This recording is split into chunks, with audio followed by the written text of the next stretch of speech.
Hello students, welcome to EdDream Classroom. So today we are going to deal with the paper BEGC 107 British Romantic Literature. Okay, so അതിലെ unit 2 ആണ്, block 2ലെ unit 2 ആണ് നമ്മൾ ഇന്നിവിടെ discuss ചെയ്യാൻ പോകുന്നത്. Okay, so ഇവിടെ നമുക്ക് കാണാൻ കഴിയുന്നത് സാമുവൽ കോൾറിഡ്ജ് അദ്ദേഹം എഴുതിയിട്ടുള്ള ഒരു ഫേമസ് ആൻഡ് അല്ലെങ്കിൽ എന്താ പറയുക ഒരു ഇമ്പോർട്ടൻ്റ് ആയിട്ടുള്ള അല്ലെങ്കിൽ ഒരു പോപ്പുലർ ബാലഡ് ഫോമാണ് നമുക്കിവിടെ പഠിക്കാനുള്ളത്.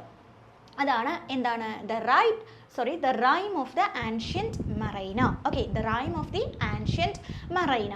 സോ യൂണിറ്റ് 1 ഈ ബ്ലോക്ക് 2ൽ നമ്മൾ യൂണിറ്റ് 1 നമ്മൾ ഡിസ്കസ് ചെയ്തത് ആരെക്കുറിച്ചായിരുന്നു? നമ്മുടെ വില്യം വേർഡ്സ്വർത്ത് അല്ലേ, അദ്ദേഹത്തിൻ്റെ പോയംസ് ആയിരുന്നു first unit മൊത്തമായിട്ടുണ്ടായിരുന്നത്.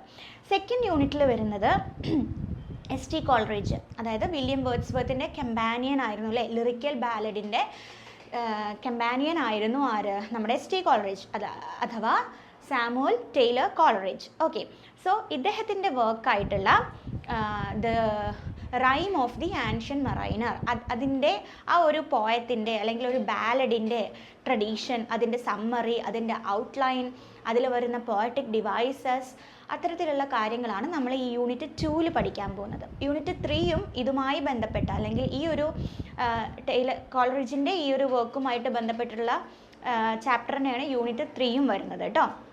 So first what you have to do is just look at your textbook. Okay, നിങ്ങൾക്ക് ടെക്സ്റ്റ് ബുക്ക് നോക്കിക്കഴിഞ്ഞാൽ നിങ്ങൾക്ക് മനസ്സിലാവും യൂണിറ്റ് 2ഉം 3യും ഇറ്റ്സ് ഓൾ അബൌട്ട് എന്താണ് നമ്മുടെ സാമുവൽ ടൈലർ കോൾറിഡ്ജിൻ്റെ rime of the ancient mariner. Okay, so firstly നമുക്ക് എന്ത് ചെയ്യാം, അതിൻ്റെ ഇൻട്രൊഡക്ഷൻ അല്ലെങ്കിൽ നമ്മുടെ എസ് ടി കോൾറിഡ്ജിൻ്റെ ഒരു ഇൻട്രൊഡക്ഷൻ ഭാഗമായിട്ട് നമുക്കൊന്ന് പോയി നോക്കാം. ഓക്കെ, സോ ആരാണ് കോൾറിഡ്ജ്? നമുക്കറിയാം അല്ലേ, വില്യം വേർഡ്സ്വർത്തിൻ്റെ ഒരു ഫ്രണ്ടായിട്ട് വരാം. അദ്ദേഹം ഒരു പോയറ്റാണ്, ക്രിട്ടിക്കാണ്, ഫിലോസഫറാണ്, ഫ്രണ്ട് ഓഫ് വില്യം വേർഡ്സ്വർത്ത് ആണ് അല്ലേ. സോ ടുഗെദർ വില്യം വേർഡ്സ്വർത്തും നമ്മുടെ കോൾറിഡ്ജും കൂടി ടുഗെദർ അല്ലെങ്കിൽ കമ്പനി ചെയ്ത് എഴുതിയതാണ് ഏത്? നമ്മുടെ റൊമാൻറ്റിക് ലിറ്ററേച്ചറിൻ്റെ ഏറ്റവും പ്രധാനപ്പെട്ട ഒരു സ്റ്റാർട്ടിംഗ് പോയിൻ്റ് ആയിട്ടുള്ള lyrical ballad which was published in 1798. Okay, so this particular poem or ballad is also published in ഏതില ലിറിക്കൽ ബാലഡ്. അത് മറക്കരുത് കേട്ടോ, ലിറിക്കൽ ബാലഡിൽ പബ്ലിഷ് ചെയ്തിട്ടുള്ള ഒരു ബാലഡും കൂടിയാണ് ഏത്? ഈ നമ്മുടെ rime of the ancient mariner. Okay, so കോൾറിഡ്ജിൻ്റെ ഒരു പ്രത്യേകതകൾ അല്ലെങ്കിൽ അദ്ദേഹത്തിൻ്റെ ഫീച്ചേഴ്സ് ഓഫ് കോൾറിഡ്ജ് പോയട്രി എന്ന് എന്തൊക്കെ നമുക്ക് പറയാം? കൂടുതലായിട്ടും അദ്ദേഹം ഫോക്കസ് കൊടുക്കുന്നത് സൂപ്പർ നാച്ചുറൽ എലമെൻറ്റ്സ് ആണ്. നമ്മളിത് ഡീറ്റെയിൽ ആയിട്ട് ബ്ലോക്ക് 1ൽ പഠിച്ചതാണ് ഓരോ പോയറ്റ്സിൻ്റെയും ഫീച്ചേഴ്സൊക്കെ, എന്നാലും നമ്മൾ ജസ്റ്റ് ഒന്ന് പറഞ്ഞു പോകുന്നു മാത്രം. അതുപോലെ മിസ്റ്ററി അല്ലേ, മിസ്റ്ററി അതിലേക്ക് അദ്ദേഹം കുറേ ഇമ്പോർട്ടൻസ് കൊടുത്തിട്ടുണ്ട്. Imagination, then musical like language ആയിരിക്കും കൂടുതൽ, ദെൻ സൈക്കോളജിക്കൽ ഡെപ്ത്, അതേപോലെ തന്നെ നേച്ചർ ആൻഡ് സ്പിരിച്വാലിറ്റി. നേച്ചറിനും അതേപോലെ തന്നെ സ്പിരിച്വൽ ആയിട്ടുള്ള അല്ലെങ്കിൽ ദൈവികമായിട്ടുള്ള കുറച്ച് കാര്യങ്ങൾക്കൊക്കെ അദ്ദേഹം ഫോക്കസ് ചെയ്തിട്ടുണ്ടായിരുന്നത്. So unlike Wordsworth who focused on ordinary life and nature, Coleridge focused on dreams, mystery, supernatural experiences. വേർഡ്സ്വർത്തിനെ കുറിച്ച് നോക്കുകയാണെങ്കിൽ നമുക്ക് പറയാൻ പറ്റും കോൾറിഡ്ജ് കുറച്ചും കൂടിയും എന്താണ് നമ്മുടെ ഇമാജിനേഷൻ, നമ്മുടെ ഭാവനയ്ക്കും അല്ലേ, സൂപ്പർ നാച്ചുറൽ പവറിനും എലമെൻസിനും അതുപോലെ ഡ്രീംസ്, അതിനൊക്കെയാണ് ഇമ്പോർട്ടൻസ് കൊടുത്തിരിക്കുന്നത്. എന്നാൽ വേർഡ്സ്വർത്ത് കുറച്ചും കൂടി ഫോക്കസ് ചെയ്ത് പറഞ്ഞിരുന്നത് എന്താണ്? ഹ്യൂമൻ ലൈഫിൻ്റെ റിയൽ ലൈഫിനെ കുറിച്ചിട്ടാണ് അല്ലെങ്കിൽ റിയൽ സിനാരിയോസിനെ കുറിച്ചിട്ടാണ് വില്യം വേർഡ്സ്വർത്ത് എഴുതിയിട്ടുള്ളത്. എന്നാൽ കോൾറിഡ്ജ് അങ്ങനെയല്ല എന്നാണ് പറയുന്നത്. Okay, so introduction to the poem അല്ലെങ്കിൽ the rime of the ancient mariner എന്ന് പോയി നോക്കാം. So it is published in 1798 in lyrical ballad. ഒരിക്കലും മറക്കരുത് എന്താണ്? ലിറിക്കൽ ബാലഡിൽ 1798 പബ്ലിഷ് ചെയ്തിട്ടുള്ള വർക്കാണ് the rime of the ancient mariner. Okay, so ഇത് നമുക്ക് പറയാൻ പറ്റും it is a supernatural ballad, അതായത് കുറേ തരത്തിലുള്ള സൂപ്പർ നാച്ചുറൽ എലമെൻറ്റ്സ് നമുക്കിവിടെ കാണാൻ പറ്റും, ഈ ഒരു പോയത്തിൽ കാണാൻ പറ്റും. അതുപോലെ ഒരു സീ അഡ്വെഞ്ചറാണ് നമുക്ക് ഈ ഒരു വർക്കിലൂടെ നീളം കാണാൻ പറ്റുന്നത് കേട്ടോ, ഒരു സീ അഡ്വെഞ്ചർ. അതുപോലെ മോറൽ ആൻഡ് സ്പിരിച്വൽ ജേർണി. ഈ ഒരു പോയത്തിലെ ആ ഒരു പോയത്തിലെ സ്പീക്കർ അല്ലെങ്കിൽ ബാലഡിൽ പറയുന്ന ആ വ്യക്തിയുടെ ഒരു സ്പിരിച്വൽ ജേർണിയും ആണ് അല്ലെങ്കിൽ ഒരു മോറൽ ആൻഡ് സ്പിരിച്വൽ ജേർണിയാണ് നമുക്കിവിടെ കാണാൻ കഴിയുന്നത്. ഓക്കെ, സോ അടുത്ത പോയിന്റിലേക്ക് ഞാൻ വരാം കേട്ടോ, മെല്ലെ വരാം. സോ എന്താണ് ബാലഡ് എന്ന് പറഞ്ഞാൽ നമ്മൾ ഓൾറെഡി പഠിച്ചതാണ് അല്ലേ. ബാലഡ് എപ്പോഴും നിങ്ങളുടെ എക്സാമിനൊക്കെ ചോദിച്ച് കണ്ടിട്ടുള്ളൊരു ക്വസ്റ്റ്യനും കൂടിയാണ് ബാലഡ്. അതുപോലെ തന്നെ എന്താണ് ഓഡ്, എന്താണ് എലജി, ഇതൊക്കെ ചോദിച്ച് കണ്ടിട്ടുള്ളതാണ്. സോ ബാലഡിനെ കുറിച്ച് പറയുകയാണെങ്കിൽ നമുക്ക് പറയാൻ പറ്റും simply it's A narrative poem. ഒരു നറേറ്റീവ് പോയം, ഒരു നരേഷൻ ഉണ്ടാവും ആ ഒരു പോയത്തിൽ. അതെന്തായിരിക്കാം? ചിലപ്പോൾ അതൊരു സ്റ്റോറി ആയിരിക്കാം. it would be tell a story അല്ലേ. it would tell a story. അതുപോലെ തന്നെ യൂഷ്വലി മെന്റ് ഫോർ സിംഗിങ്. അതൊരു അല്ലേ നമ്മുടെ എന്താണ് ഒരു എൻ്റർടൈൻമെൻറ്റിന് വേണ്ടി അല്ലെങ്കിൽ ഒരു സിംഗിങ്ങിന് വേണ്ടിയിട്ടാണ് അത് യൂസ് ചെയ്യുന്നത്. അതുപോലെ തന്നെ അതിൽ ഉപയോഗിച്ചിട്ടുള്ള ലാംഗ്വേജ് എന്താണ്? It must be simple language. Simple language ആയിരിക്കും. എല്ലാവർക്കും വായിക്കാനും എൻജോയ് ചെയ്യാനും പറ്റുന്ന തരത്തിലായിരിക്കും അതിൻ്റെ കൺസ്ട്രക്ഷൻ അല്ലെങ്കിൽ ആ ഒരു ബാലഡ് അല്ലെങ്കിൽ ആ പോയത്തിൻ്റെ കൺസ്ട്രക്ഷൻ എന്ന് പറയുന്നത്. അതുപോലെ തന്നെ റിപ്പീറ്റഡ് ആയിട്ടുള്ള കാര്യങ്ങളുണ്ടായിരിക്കും. ഡയലോഗ് അതൊക്കെ എന്താണ് റിപ്പീറ്റഡ് ആയിട്ടുള്ളതായിരിക്കും എന്നാണ് പറയുന്നത്. ഓക്കെ, സോ ഇവിടെ നമുക്ക് പറയാൻ പറ്റുന്നത് നമ്മുടെ റൈം ഓഫ് ആൻഷ്യൻ മറൈനർ എന്ന് പറയുന്ന ബാലഡ് എന്താണ്? അതൊരു സൂപ്പർ നാച്ചുറൽ ഇവൻറ്റ്സ് നരേറ്റ് ചെയ്തിട്ടുള്ള ഒരു ബാലഡാണ്. സീ വോയേജ് അല്ലേ, അതായത് കടൽ യാത്ര നമുക്കവിടെ കാണാൻ പറ്റും. ഡ്രമാറ്റിക് ആയിട്ടുള്ള നരേഷനാണ്. റിപ്പീറ്റേഷൻ കുറേ വന്നിട്ടുണ്ട്. മ്യൂസിക്കൽ ലൈക്ക് റിതമാണ് നമുക്കതിൽ കാണാൻ പറ്റുന്നത്. അതുപോലെ തന്നെ ഒരു മോറൽ ലെസൺ കൂടി അതിൽ കൊടുക്കുന്നുണ്ട്. ഓക്കെ, സോ നമുക്ക് ടൈറ്റിലേക്ക് വരാം അല്ലേ. എന്താണ് ടൈറ്റിൽ വരുന്നത്? ദ റൈം അല്ലേ. എന്താ റൈം എന്ന് പറഞ്ഞാൽ? റൈം നമ്മുടെ ഒന്നുമില്ല, നമ്മൾ പറയില്ലേ റൈം. ഈ റൈം എന്താ? താളം എന്ന് നമ്മൾ പറയില്ലേ, റിതമിക് എന്ന് പറയില്ലേ. ഈ ഒരു റൈമിൻ്റെ ഒരു ആൻഷ്യൻ ഫോം ഓഫ് റൈറ്റിംഗ് ആണ് ഈ ഒരു റൈം എന്നുള്ളത് കേട്ടോ. So that's all about rhyme. ഇതെന്താ ഒരു ഓൾഡ് സ്പെല്ലിംഗ് ഓഫ് റൈം ആണ്. അതുപോലെ തന്നെ ഒരു മിസ്റ്ററീനെ സജസ്റ്റ് ചെയ്യുന്നും കൂടി ഉണ്ട് ആ ഒരു സ്പെല്ലിംഗ് കേട്ടോ. സോ ആൻഷ്യൻ മറൈനർ എന്ന് പറയുന്നത് എന്താണ്? ഓൾഡ് അല്ലേ, ഓൾഡ് ആയിട്ടുള്ള അല്ലെങ്കിൽ വെരി ഓൾഡ് ആയിട്ടുള്ള ഒരു സെയിലർ. മറൈനർ എന്ന് പറഞ്ഞാൽ എന്താണ്? സെയിലറിനെ കുറിച്ചിട്ടുള്ളത്. അദ്ദേഹത്തിൻ്റെ സീ വോയേജ് ഒരാളോട് പറയുന്നതായിട്ടാണ് ഈ ഒരു പോയം എഴുതപ്പെട്ടിട്ടുള്ളത്. ഓക്കെ, സോ ഈ ഒരു സ്റ്റോറി തുടങ്ങുമ്പോൾ അല്ലെങ്കിൽ ഈ ഒരു പോയം തുടങ്ങുമ്പോൾ നമുക്കൊരു സ്റ്റോറി ആയിട്ട് കാണാൻ പറ്റുന്നുണ്ട്. അതായത് an old sailor stops A wedding guest and narrates her trouble experience. അതായത് ഒരു ആൾ ഇങ്ങനെ കല്യാണത്തിന് പോകുന്ന അല്ലെങ്കിൽ ഒരു വെഡിങ് റിസപ്ഷൻ അങ്ങനെ എന്തോ കൈൻഡ് ഓഫ് കാര്യത്തിന് വേണ്ടി പോകുമായിരുന്നു. അപ്പോൾ ഈ മറൈനർ അല്ലെങ്കിൽ നമ്മുടെ ഈ സെയിലർ, അദ്ദേഹത്തിന് വയസ്സായിട്ടുണ്ട്. അപ്പോൾ ഒരു വയസ്സായ ഈ ടെയിലർ ആ പോകുന്ന ഗസ്റ്റിനെ പിടിച്ചു നിർത്തിയിട്ട് കാര്യം പറയുകയാണ്. അതായത് എനിക്കൊരു കഥ പറയാനുണ്ട്, അത് എൻ്റെ ഒരു സിമ്പിൾ കഥയല്ല, ഒരു അഡ്വെഞ്ചറസ് ആയിട്ടുള്ള കഥയാണ് എന്ന് പറഞ്ഞിട്ടാണ് അദ്ദേഹം അത് തുടങ്ങുന്നത്.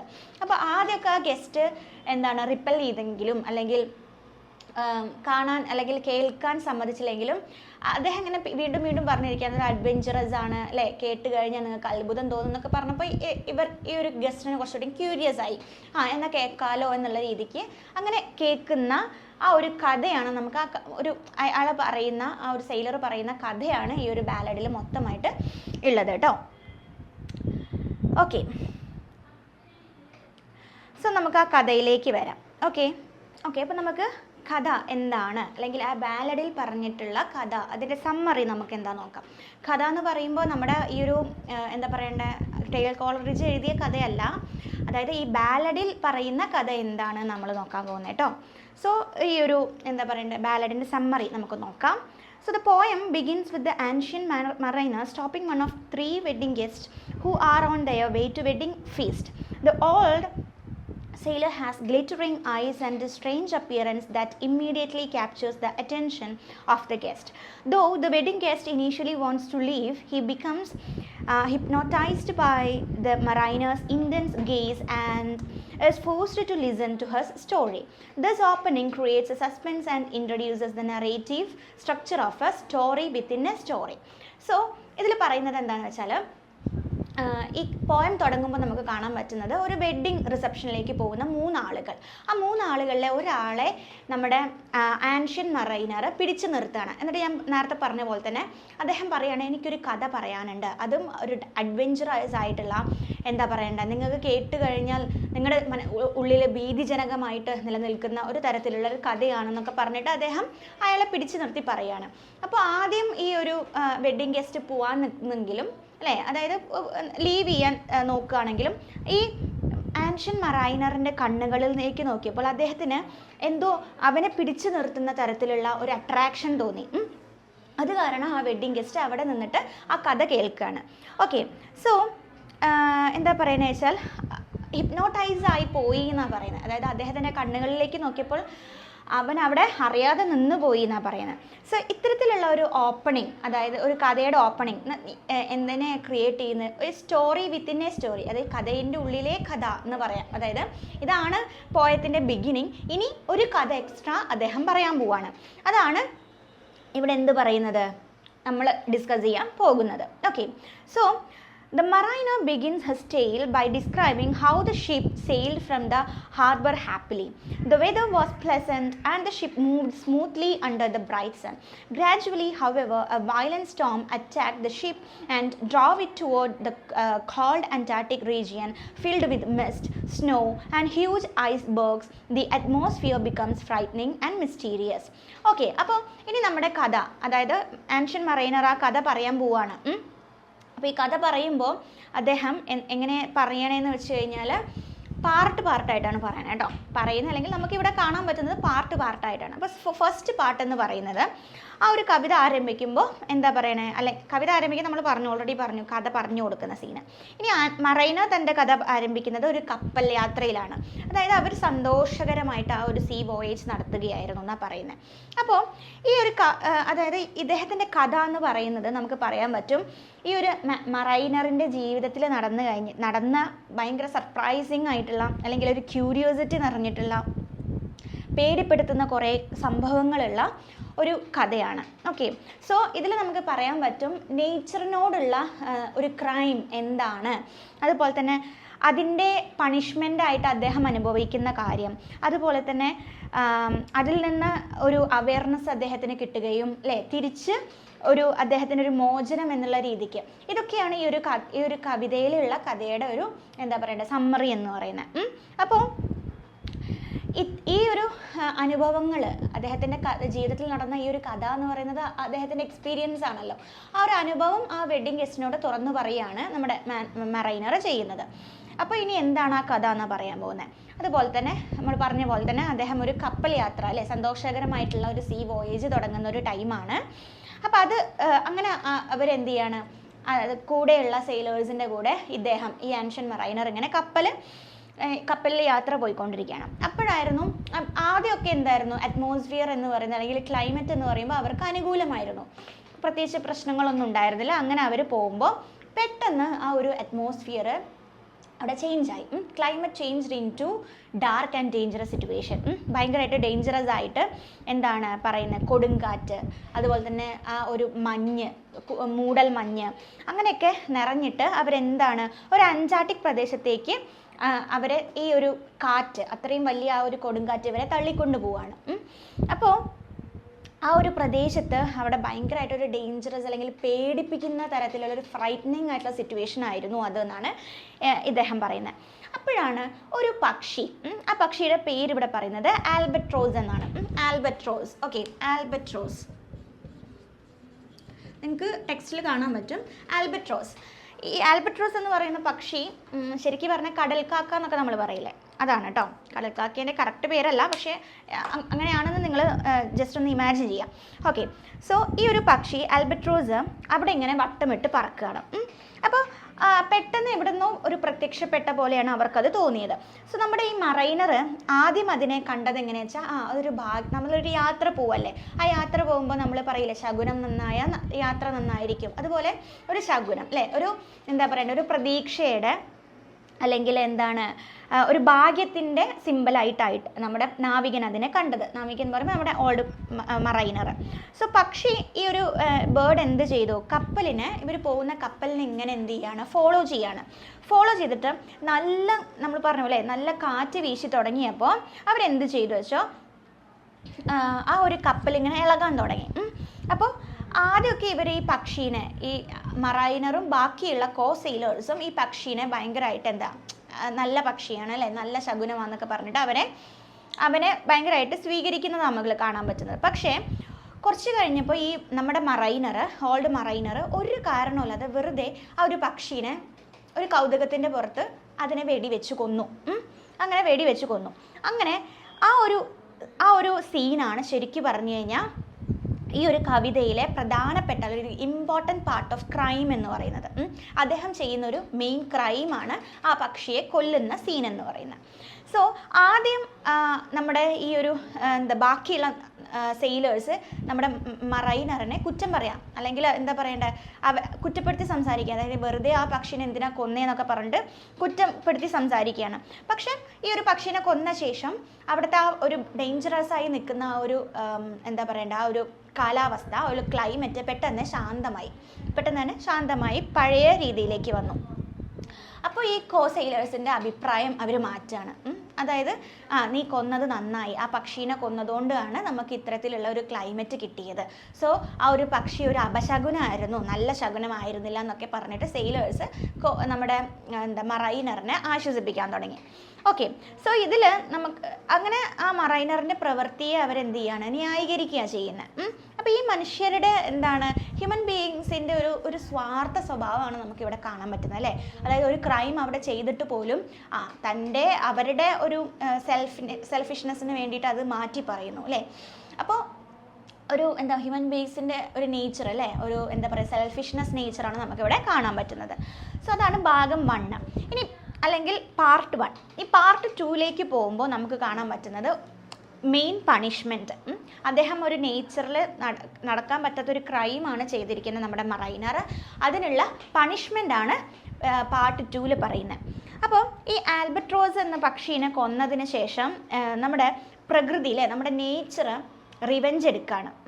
അതായത് നേച്ചർ എപ്പോഴും റിവെഞ്ച് എടുക്കുന്നതാണല്ലോ ഇത്തരത്തിലുള്ള എന്താ പറയേണ്ടത്, നമ്മുടെ കാലാവസ്ഥാ വ്യതിയാനം അല്ലേ, ക്ലൈമറ്റ് ചേഞ്ച്, ബാക്കിയുള്ള കാര്യങ്ങളൊക്കെ നമ്മൾ പറയുന്നത്.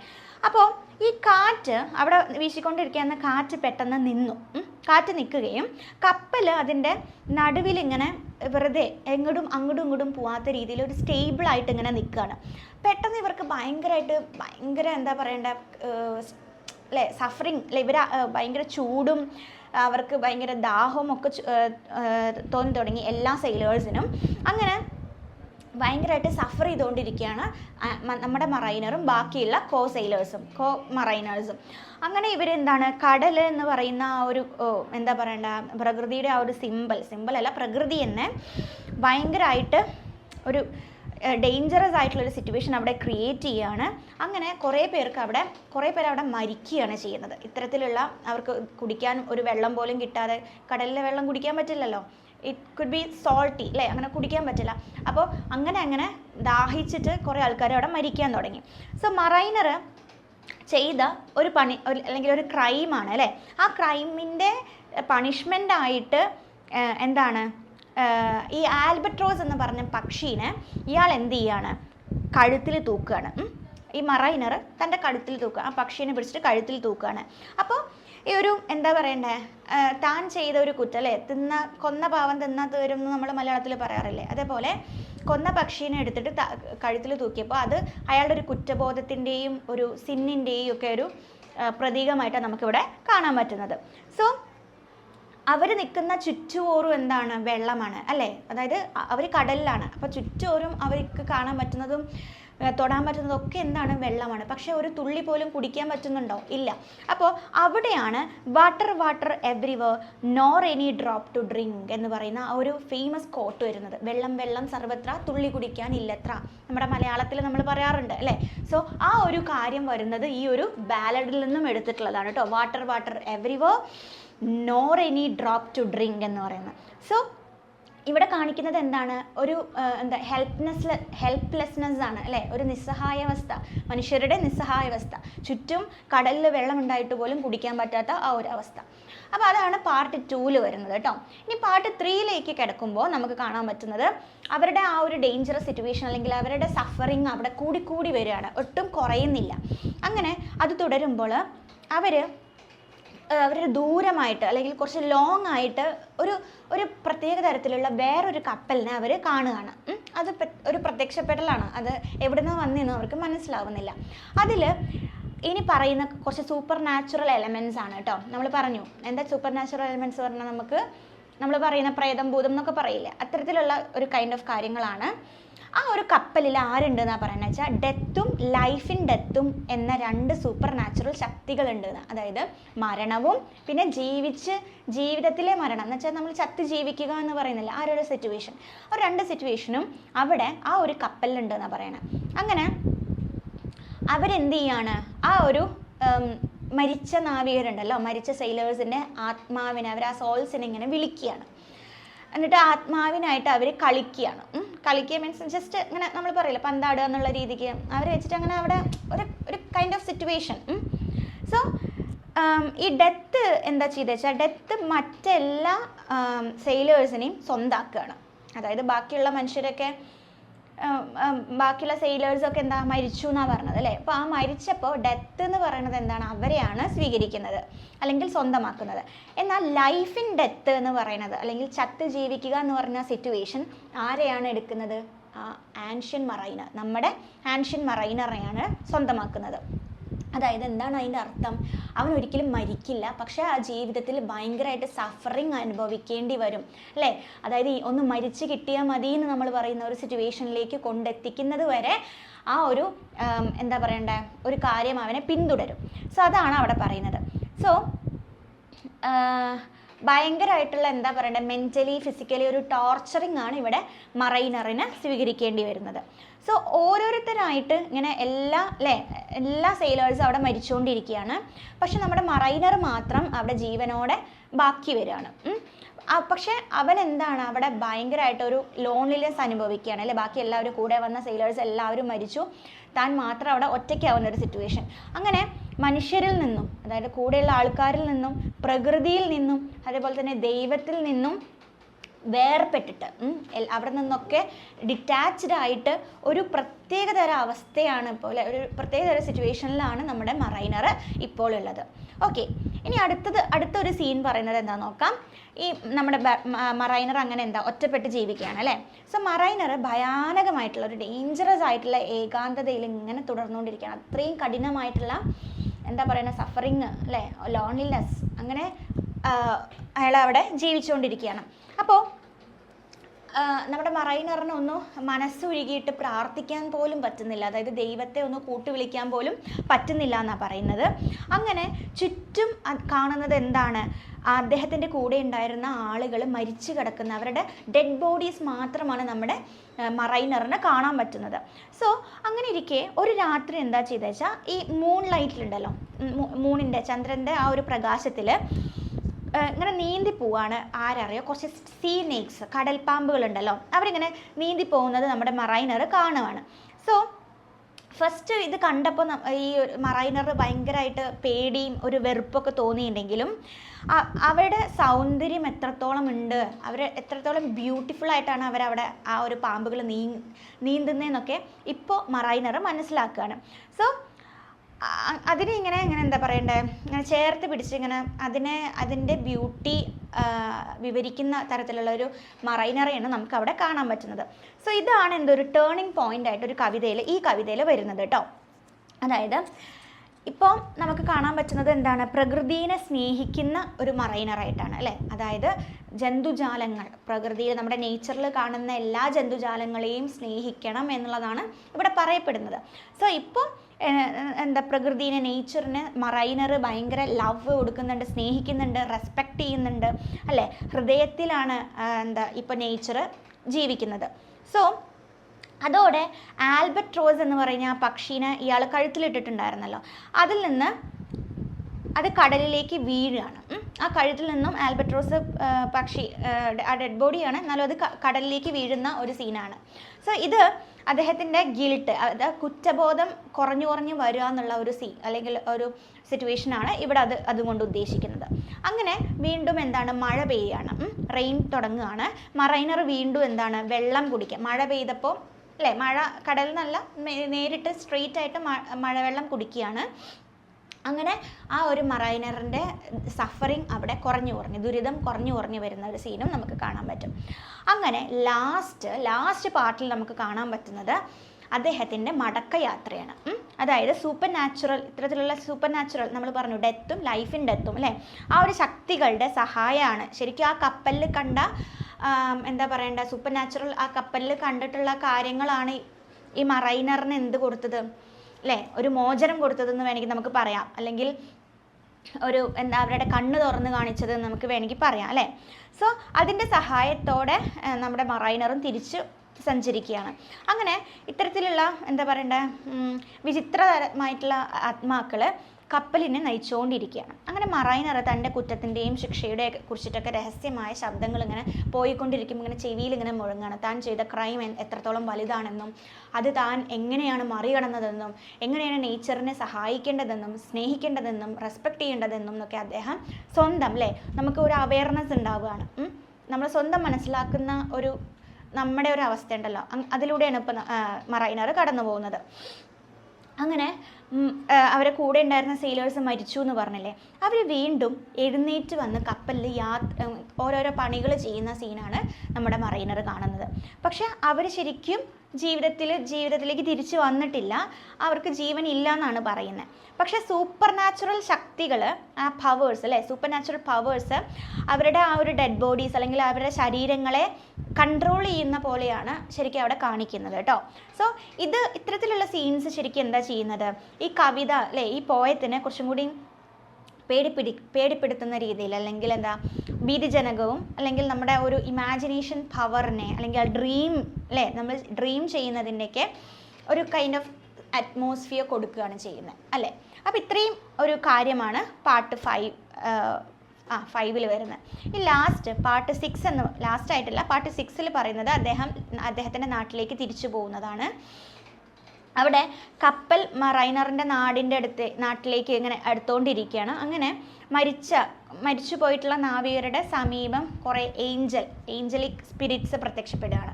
അതായത് മാലാഖമാരുണ്ടല്ലോ, അവരുടെ പ്രസൻസ് അവിടെ അറിയാണ്. അതിലൂടെ നമുക്ക് മനസ്സിലാക്കാൻ പറ്റും ഒരു കാം ആൻഡ് ക്വയറ്റ് ആയിട്ടുള്ള ഒരു എന്താ പറയണ്ടേ ക്ലൈമറ്റ് അവിടെ ഉണ്ടാവുകയാണ്. അങ്ങനെ ഒരു പൈലറ്റും അതുപോലെ തന്നെ പൈലറ്റിൻ്റെ കുട്ടിയും ഒരു ഹെർമിറ്റും അങ്ങനെ എന്താണ് ചെറിയ ഒരു തോണിയിൽ ഒരു വെള്ളത്തിൽ അങ്ങോട്ട് എത്തുകയാണ്, ഒരു ചെറിയ ബോട്ടിൽ അങ്ങോട്ട് എത്തുകയാണ്. സോ ആരാണ് ഹെർമിറ്റ് എന്ന് പറയുന്നത്? ഹെർമിറ്റ് എന്ന് പറയുമ്പോൾ ഒരു സന്യാസി, ഒരു കൈൻഡ് ഓഫ് സന്യാസിയാണ് കേട്ടോ ഹെർമിറ്റ്. അപ്പോൾ ഈ 3 ആൾക്കാരും ഒരു ചെറിയ ബോട്ടിൽ അവിടേക്ക് എത്തുകയാണ്. എന്നിട്ട് ഈ ഹെർമിറ്റ് പറയുമ്പോൾ എന്താണ്, കുറച്ച് സന്യാസി അല്ലേ, കുറച്ചും കൂടി അവയർനെസ് ഉള്ള അല്ലെങ്കിൽ ഒരു എന്താ പറയണ്ടേ സോളിറ്റ്യൂഡിലായിട്ടുള്ള ഒരു മനുഷ്യനാണ്. അങ്ങനെ മറൈനർ അവരെ കണ്ടപ്പോൾ അവൻ ചെയ്തിട്ടുള്ള പാപങ്ങളും കുറ്റകൃത്യങ്ങളൊക്കെ ഇങ്ങനെ ഓപ്പണായിട്ട് പറയാൻ വേണ്ടിയിട്ട് അല്ലെങ്കിൽ ഓപ്പൺ ഔട്ട് ആവാൻ അദ്ദേഹത്തിന് മറൈനർക്ക് തോന്നുകയാണ്.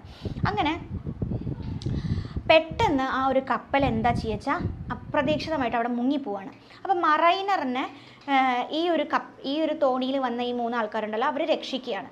പക്ഷേ സൂപ്പർ നാച്ചുറൽ സംഭവങ്ങൾ കണ്ടിട്ട് ഇല്ലേ, അവിടെ കുറേ സൂപ്പർ നാച്ചുറൽ പവേഴ്സ് ഉണ്ടെന്ന് പറഞ്ഞു, അത് കണ്ടിട്ട് ഇവർ പേടിക്കുകയാണ്. ഓക്കെ, അങ്ങനെ മറൈനർ തൻ്റെ മുഴുവൻ കഥയും മൊത്തത്തിൽ വന്ന കഥ, അതായത് അദ്ദേഹം നടന്നു വന്ന കഥ മൊത്തം ആരോട് ഹെർമിറ്റിനോട് തുറന്നു പറയുകയാണ്. അങ്ങനെ കഥ പറഞ്ഞതിന് ശേഷം ഒരു കൈൻഡ് ഓഫ് ആശ്വാസം ആർക്ക് കിട്ടുകയാണ്, നമ്മുടെ മറൈനറിന് കിട്ടുകയാണ്. അങ്ങനെ എന്നാൽ ഇനി ജീവിതകാലം മുഴുവൻ തൻ്റെ കഥ ആളുകളോട് പറയേണ്ട ശിക്ഷയാണ് ഇനി അവനുള്ളത്. അതായത് തൻ്റെ ജീവിതത്തിൽ നടന്ന ഈ ഒരു കുറ്റകൃത്യം, ഈ ഒരു ക്രൈം താൻ കാണുന്ന എല്ലാ മനുഷ്യരോടും ഇങ്ങനെ തുറന്നു പറയണം. അതാണ് ഒരു പണിഷ്മെൻ്റ് ആയിട്ട് നമ്മുടെ മറൈനറിന് കിട്ടിയിട്ടുള്ളത്. അങ്ങനെ ഒരു വലിയ സത്യമാണ് എല്ലാ ഹ്യൂമൻ ബീയിങ്സിനെയും മറൈനർ പഠിപ്പിക്കുന്നത്. അതാച്ചാ എന്താണ്, നമ്മുടെ നേച്ചറിൽ കാണുന്ന we have to love and respect all creatures in our world അല്ലേ. നമ്മുടെ വേൾഡിൽ, നമ്മുടെ എൻവയോൺമെൻറ്റിൽ, നമ്മുടെ നേച്ചറിലുള്ള എല്ലാ ജന്തുജാലങ്ങളെയും നമ്മൾ എന്ത് ചെയ്യണം, സ്നേഹിക്കണം എന്നുള്ളൊരു വലിയൊരു മോറലാണ് ആര് കൊടുക്കുന്നത്, മറൈനർ ഈ ഹ്യൂമൻ ബീയിങ്സിന് കൊടുക്കുന്നത്. സോ ലാസ്റ്റ് നമ്മുടെ പോയത്തിൻ്റെ ലാസ്റ്റ് കാണാൻ പറ്റുന്നത്, ഈ കഥയെല്ലാം ഇപ്പോൾ പറയുന്നത് ആരോടാണ്, ആ വന്നിട്ടുള്ള വെഡ്ഡിങ് ഗസ്റ്റിനോടാണ്. അപ്പോൾ ഈ വെഡ്ഡിങ് ഗസ്റ്റിൽ ഭയങ്കരമായിട്ട് ഇതൊക്കെ കേട്ട് കഴിഞ്ഞിട്ട് ആ ഒരു മനുഷ്യനും എന്താണ് ഒരു അവയർനെസ് ഉണ്ടാവുകയാണ്. അങ്ങനെ ഇയാൾ എന്താ ചെയ്യണമെന്ന് വെച്ചാൽ ആ വെഡ്ഡിങ് റിസപ്ഷനിലേക്ക് പോകാൻ വന്നിട്ടുള്ള ഗസ്റ്റാണ്. അദ്ദേഹം ആ കല്യാണത്തിന് പോവാതെ ജീവിതത്തെക്കുറിച്ചിട്ടുള്ള കുറേ കാര്യങ്ങൾ അദ്ദേഹത്തിന് കിട്ടി എന്നുള്ള ബോധ്യത്തോടെ തിരിച്ചു പോകുന്ന ഒരു സീനാണ് നമുക്ക് അവിടെ കാണാൻ പറ്റുന്നത്. സോ ഇത്രയാണ് the rhyme of the ancient mariner എന്ന് പറഞ്ഞിട്ടുള്ള കവിത വരുന്നത്. So this is the all summary of the poem.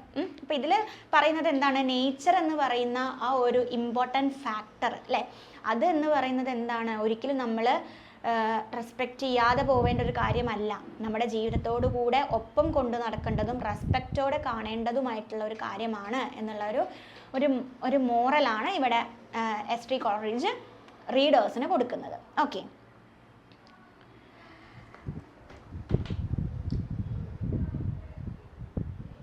So നമുക്ക് എന്ത് പറയാൻ പറ്റും, നേച്ചർ ഈസ് സേക്രഡ് എന്നുള്ള ഒരു ഐഡിയയാണ് ഇവിടെ കാണിക്കുന്നത് കോളറിഡ്ജ്.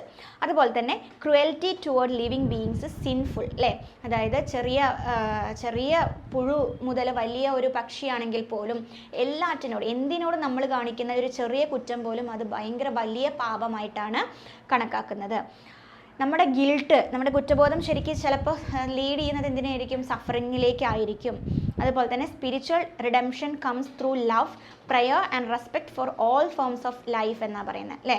അതായത് നമ്മുടെ ഒരു ആത്മീയ മോചനം അത് ലഭിക്കുന്നത് ഏത് വഴിയിലൂടെയാണ്, സ്നേഹത്തിലൂടെയും പ്രാർത്ഥനയിലൂടെയൊക്കെയാണ് അത് ലഭിക്കുന്നത് എന്നാണ് പറയുന്നത്.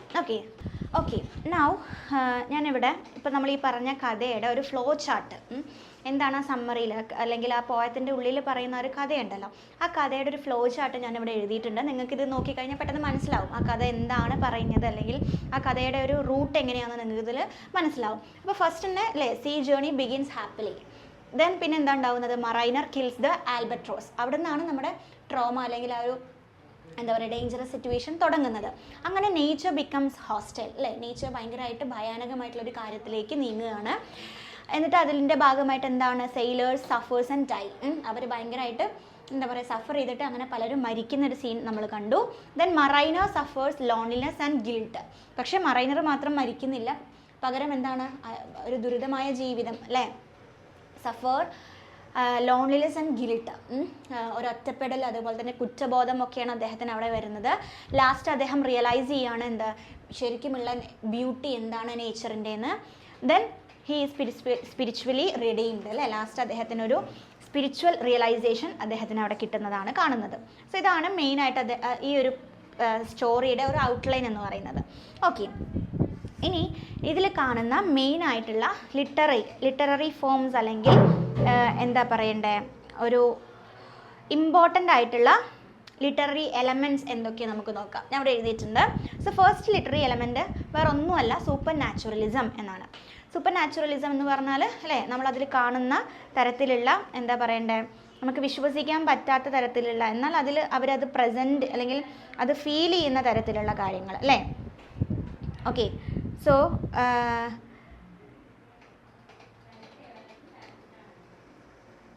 ഒരു ഫിനോമിന ആയിരിക്കാം അല്ലെങ്കിൽ ഒരു പവർ ആയിരിക്കാം, പക്ഷെ അത് എക്സിസ്റ്റ് ചെയ്യുന്നില്ല എന്നുള്ളൊരു കാര്യമാണ് അവിടെ പറയുന്നത് അല്ലേ. ഓക്കെ, സോ അതാണ് ശരിക്കും പറഞ്ഞു കഴിഞ്ഞാൽ എന്താണ് പറയുന്നത്, സൂപ്പർ നാച്ചുറൽ എലമെൻറ്റിൻ്റെ ഒരു അമാനുഷികമായിട്ടുള്ള ഘടകങ്ങൾ. ഓക്കെ, അമാനുഷിക ശക്തി എന്ന് നമ്മൾ പറയില്ലേ അത്. അപ്പോൾ സൂപ്പർ നാച്ചുറലിസം തന്നെയാണ് അത്. ഏതൊക്കെ സൂപ്പർ നാച്ചുറൽ എലമെൻറ്റ്സാണ് നമുക്ക് ഈ ഒരു കവിതയിൽ കാണുന്നത് അല്ലെങ്കിൽ ബാലഡിൽ കാണുന്നത്? ഒന്ന് ഗോസ്റ്റ് ഷിപ്പ് അല്ലേ, പറഞ്ഞില്ലേ ഡെത്തും അതേപോലെ തന്നെ ഡെത്ത് ഇൻ ലൈഫും രണ്ടും കൂടി ഉള്ള ഒരു കപ്പൽ അവിടെ നിന്ന് വരുന്നുണ്ട്, അത് ഗോസ്റ്റ് ഷിപ്പായിട്ടാണ് കാണുന്നത്. സോ ആ ഒരു ഗോസ്റ്റ് ഷിപ്പ്, പിന്നെ അതിൽ കാണുന്ന സ്പിരിറ്റ്സ്, പിന്നെ ഉള്ളത് കേഴ്സസ് അല്ലേ. കേഴ്സസ് എന്ന് പറയുമ്പോൾ എന്താണ് നമ്മൾ പറയില്ലേ എന്താ ആ ഒരു ഡെത്തും അതേപോലെ തന്നെ ലൈഫ് ഇൻ ഡെത്ത് എന്ന് പറയുന്ന ആ രണ്ട് കാര്യങ്ങൾ അല്ലേ. ഓക്കെ, അതായത് ഒരു ശാപവാക്കുകളാണ് അതൊക്കെ അല്ലേ. സോ ലാസ്റ്റ് ഉള്ളത് മിസ്റ്റീരിയസ് വോയിസസ്, ലാസ്റ്റ് അവൻ കേൾക്കുന്ന ഭീതിജനകം ആയിട്ടുള്ള കുറച്ച് വോയിസസ് ഉണ്ടല്ലോ, അതൊക്കെ എന്താണ് സൂപ്പർ നാച്ചുറൽ എലമെൻറ്റ്സ് ആണ്. സോ ഇത്തരത്തിലുള്ള ഒരു സ്പെഷ്യൽ കോൺട്രിബ്യൂഷൻ എന്ന് വേണമെങ്കിൽ പറയാം, കോളറിഡ്ജിൻ്റെ ഒരു സ്പെഷ്യൽ കോൺട്രിബ്യൂഷൻ റൊമാൻറ്റിക് പോയട്രിക്ക് കൊടുത്തിട്ടുള്ള ഒരു എന്താ പറയേണ്ട ഒരു ഫേസ് എന്ന് പറയുന്നത് വളരെ വലുതാണ് കേട്ടോ.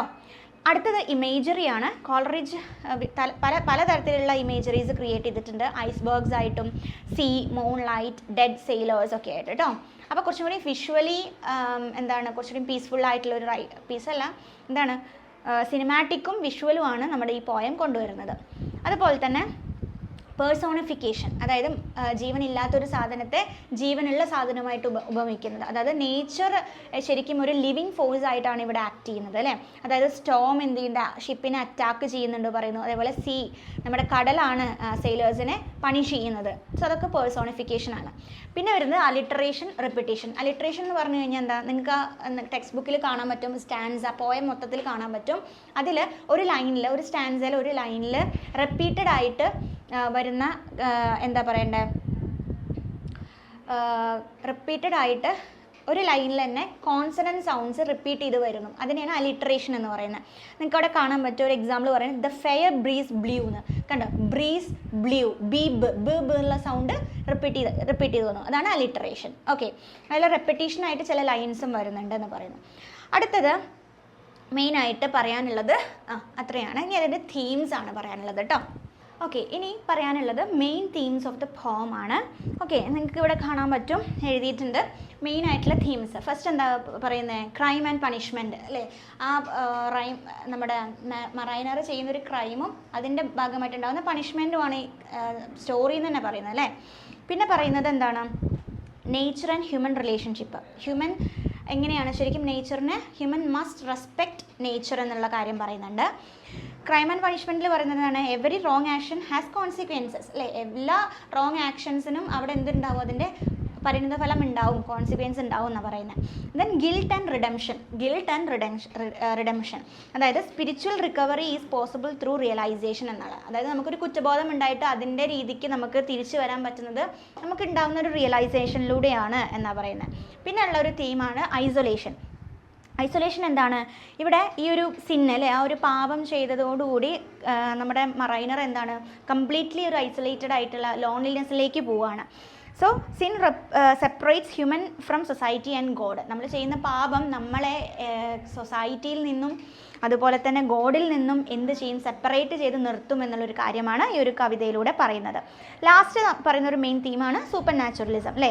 Invisible powers influence human life. നമുക്ക് കാണാൻ പറ്റാത്ത പല രീതിയിലുള്ള ഇൻവിസിബിൾ പവേഴ്സ് ഉണ്ടായിരിക്കും ഈ ഒരു നേച്ചറിൽ അല്ലേ. അത് നമ്മളറിയാതെ നമ്മളെ ഗൈഡ് ചെയ്യുന്നുണ്ട് എന്നുള്ള ഒരു കാര്യം കൂടിയാണ് ഇവിടെ പറയുന്നത്. ഇനി ഒരു ക്രിട്ടിക്കൽ റിവ്യൂ നോക്കുകയാണെങ്കിൽ ശരിക്കും ഈ ഒരു പോയം ക്രിട്ടിക്സ് കൺസിഡർ ചെയ്യുന്നത് എങ്ങനെയാണെന്ന് വെച്ചാൽ one of the greatest romantic ballad ആയിട്ടാണ്. One of the greatest romantic ballads. Then masterpiece of ഇമാജിനേഷൻ്റെ ഒരു മാസ്റ്റർ പീസ് ആയിട്ടുള്ളൊരു വർക്കാണിത്. ദെൻ സൈക്കോളജിക്കലി ഡെപ്ത് അല്ലേ, സൈക്കോളജിക്കൽ ഡെപ്ത് അല്ലെങ്കിൽ സൈക്കോളജിക്കലി ഡീപ്പ് പോയമാണ്.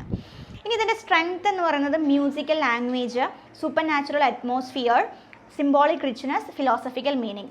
ഓക്കെ, അപ്പോൾ ഇത്രയും കാര്യങ്ങളാണ് ക്രിട്ടിക്കൽ റിവ്യൂ ആയിട്ട്. അപ്പോൾ നമ്മൾ ഇത്രയും കാര്യങ്ങൾ യൂണിറ്റ് 2 and 3 ആയിട്ട് ഡിസ്കസ് ചെയ്തിട്ടുണ്ട് കേട്ടോ. അപ്പോൾ ഇനി നിങ്ങൾക്ക് ചിലപ്പോൾ എക്സാമിന് ഇങ്ങനെയൊക്കെ ചോദിക്കാം, discuss the supernatural elements in the rime of ancient mariner എന്നുള്ളൊരു ക്വസ്റ്റ്യൻ നിങ്ങൾക്ക് പ്രതീക്ഷിക്കാവുന്നതാണ്. അതുപോലെ തന്നെ explain the symbolic significance of albatross എന്ന് പറഞ്ഞ പക്ഷീൻ്റെ സിംബോളിക് സിഗ്നിഫിക്കൻസ് എന്താണ് ഈ ഒരു കവിതയിൽ എന്നുള്ളൊരു ചോദ്യം നിങ്ങൾക്ക് എക്സ്പെക്റ്റ് ചെയ്യാവുന്നതാണ്. അതുപോലെ തന്നെ തീം, ക്രൈം ആൻഡ് പണിഷ്മെൻറ്റ് എന്ന് പറയുന്ന തീം, അതിനെ അനലൈസ് ചെയ്ത് എഴുതാൻ ചോദിക്കാം. Discuss the poem as A romantic ballad. അപ്പോൾ ആ റൊമാൻറ്റിസിസത്തിൻ്റെ ഫീച്ചേഴ്സൊക്കെ വെച്ചിട്ട് അത് ഈ ബാലഡിൽ എത്രത്തോളം വന്നിട്ടുണ്ട് എന്നൊക്കെ പറഞ്ഞ് നിങ്ങൾക്ക് എഴുതാവുന്നതാണ്.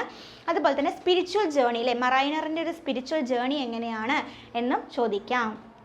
ഓക്കെ, ഇനി ഷോർട്ട് നോട്ടായിട്ട് ബാലഡ് ട്രഡീഷനെ കുറിച്ച് ചോദിക്കാം. Supernaturalism, imagery, life in death, symbolism, romanticism in the poem. ഇതൊക്കെ എക്സ്പെക്റ്റഡ് ആയിട്ടുള്ള ക്വസ്റ്റ്യൻസ് ആണ് കേട്ടോ.